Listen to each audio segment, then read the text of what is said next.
Boy, that donut looks awfully good this morning. Some mornings they do. That's right. Good morning.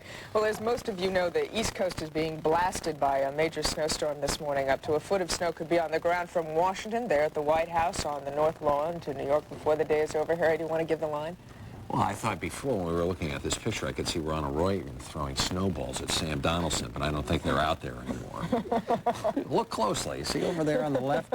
We're going to have a report on this big northeastern snowstorm in just a moment, along with Mark's forecast. And then we're going to go to Atlanta. Plenty of snow on the ground there, too, for this morning's visit with Mayor Andrew Young. Also coming up in our next half hour, Peter Bogdanovich on the films of director Preston Sturges, now on video. And we will talk with actress Ann Archer, one of the stars of Fatal Attraction. Now here with the news is Faith Daniels. Good morning, Faith. Hello, Harry. As Kathleen and Harry have been telling you, a strong winter storm is rolling up the East Coast this morning, and the snow is piling up. Heavy snow is falling along the entire eastern coastline from Washington, D.C. to New York City, reaching southern New England by midday. This is a live picture right now from North Bergen, New Jersey, across the Hudson River from New York City. Up to 10 inches is forecast there. The snow should continue all day. Nearly a foot of snow is expected in Washington, D.C. It looks nice, but the city basically is shut down. The federal government has declared a snow emergency, and all but essential services are closed. The South is already digging out today from 6 inches of snow that stopped traffic in Charlotte, North Carolina. Public transportation wasn't much better. People tried anyway and made the best of it. You have to have patience. I'm from New Orleans. I've only lived here 8 months, so I'm enjoying it. It's gorgeous.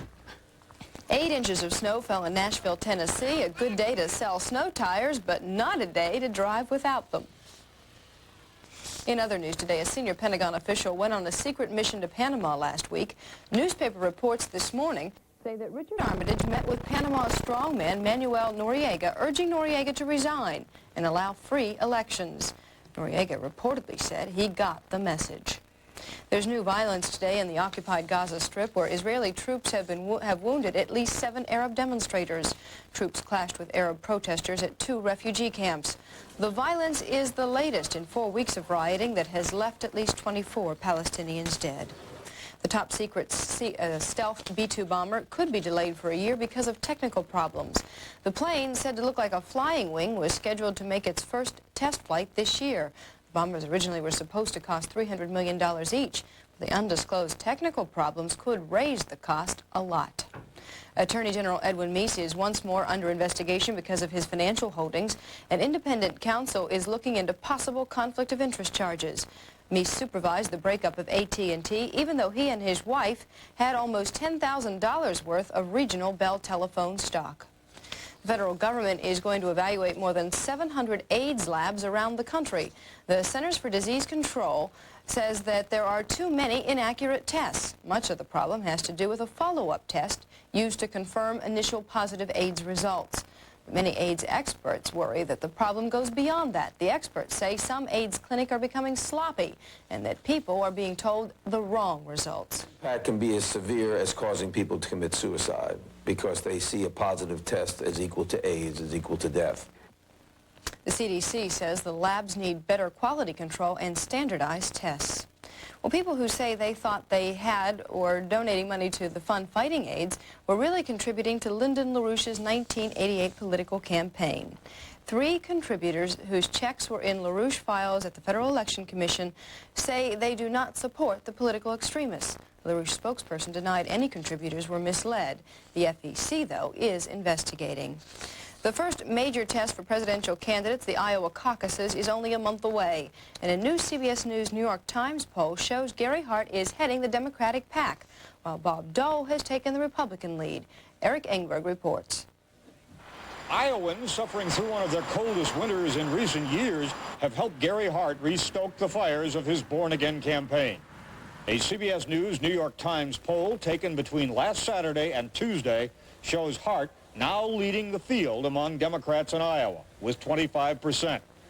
Illinois Senator Paul Simon, an Iowa neighbor, runs second at 18%, with the rest of the Democratic field following. Among the Republicans, Robert Dole is leading, 12 points ahead of George Bush. No one else is close. News reports saying Bush knew more than he has let on about the Iran-Contra affair could complicate the vice president's race in this clean government state even more. Now it appears he had more knowledge, and I think he's going to have to clear it up. It's not going to go away. It's kind of a story that's going to be pursued. If we erred, the president and I and others who supported him erred, was on the side of human life. On the Democratic side, Gary Hart's surge comes from the return of supporters he had when he was driven from the race by the Donna Rice scandal. He is not attracting many brand new backers. And 40% of the Democrats in Iowa say they have an unfavorable view of Hart. 49% say that they are uneasy about how Hart would handle an international crisis. Eric Ingberg, CBS News, Des Moines. Now, among the stories that we will be following this Friday, January 8th, in Des Moines, in preparation for those Iowa caucuses, the 5 Republican presidential hopefuls will hold their first big debate of the new year. San Francisco Mayor Dianne Feinstein is stepping down today. Feinstein was barred by law from seeking a third term. She is being replaced by Art Agnos. One of the best and best known of Britain's actors has died. Trevor Howard was 71. In London, Bill McLaughlin has a look back at Howard's career. He was a war hero who became a star overnight thanks to one of his first screen roles, playing the romantic in Brief Encounter. Tell me honestly, please tell me honestly if what I believe is true. What you believe? That it's the same with you. That you've fallen in love too. Sounds so silly. Why? I know you so little. It is true though, isn't it?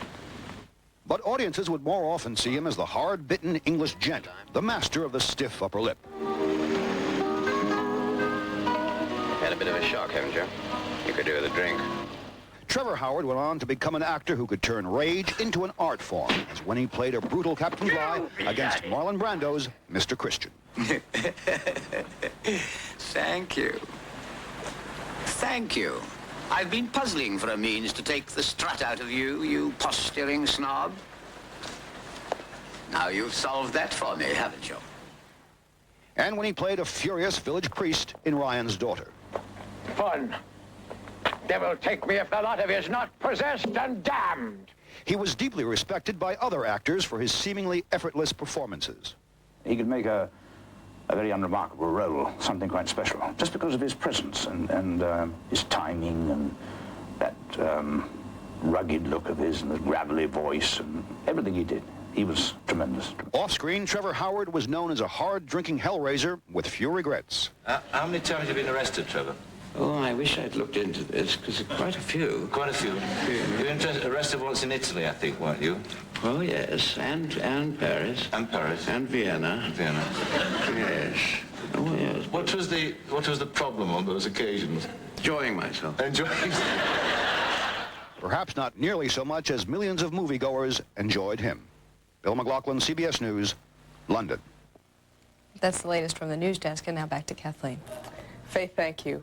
Mark McEwen now with the weather forecast and also an outlook for the playoff picture this weekend. Mark? Well, trying to bring something other than bad news. Tomorrow the Colts play Cleveland in Cleveland. Game time, cloudy, chance of flurries, 20 degrees will be the temperature. Minnesota at San Francisco later on tomorrow afternoon. Possible showers, 53 degrees at game time. Let's look at the satellite right here. As you can see, this is what's causing all the problems on the East Coast today. Those clouds were the ones that slowly moved over from the Midwest and bringing that heavy snow, which is causing problems, as I said, lots of problems for people. Washington is seeing a lot of snow this morning. A cloud cover down here, which is basically bringing just cloudy skies around here. A little bit of snow flurry activity up here. Now, let's talk about today. Heavy snow is going to bury the major cities along the northeast coastline, as you've been hearing all morning. A lot of white snow measuring up to a foot in some places from Washington, D.C. northward all the way up through Boston and New York. The snow will blow on up into the eastern New England by midday, hitting Boston with heavy snow by later on this afternoon. Now, to the south of all this gunk's a good word for today, skies will be clearing. That means areas which got hit pretty hard yesterday. I was in Nashville a couple of days ago, and they got that snow. They're digging out today. Tennessee, North Carolina,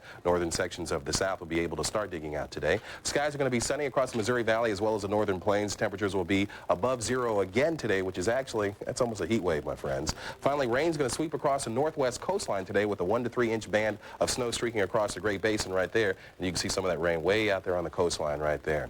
That's a quick look at the national forecast. Let's take a look at your weather. I'm Kerry Coleman of the TV5 Forecast Center. Ice and snow remains on most roads and highways throughout the area, and conditions will improve very little throughout the day. We'll have updates on the latest weather conditions and closing throughout the day.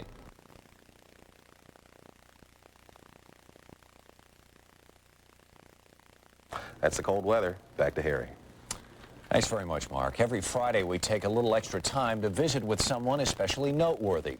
Today, we go to Atlanta to meet that city's popular and sometimes controversial mayor. We spend this Friday with Atlanta Mayor Andrew Young.